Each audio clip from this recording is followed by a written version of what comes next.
மச்சான் எப்படா மச்சான் இருக்கிற எல்லாமே எனக்கு ரொம்ப கஷ்டமாயுது மச்சான். எங்க வீட்டுல ஒரு விசேஷம்னா இதுதான் மச்சான் எல்லா எடுத்துக்கிட்டு செய்வேன். இல்லாம ரொம்ப கஷ்டமா இருக்கு மச்சான்.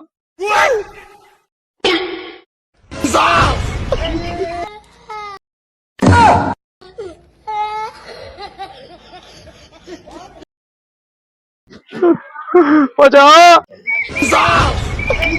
மச்சான் என்ன மச்சான் புகழா வருது. சரி மச்சான், நம்ம வீட்டுல விசேஷனா நான் வராத நிப்பனா? மச்சான் பாப்பாவை நான் பார்க்கணும். முன்ன நான் வீட்டுல இருப்பேன் மச்சான். வீட்டுக்கு வரியா? பாப்பாவை பாக்கணுமா? ஐயோ ஏயா போடா, நீயும் உன் ஃப்ரெண்ட்ஸ் போ. உன் ஃப்ரெண்ட்ஸ் பேருக்கு வேணாம்டா சாமி.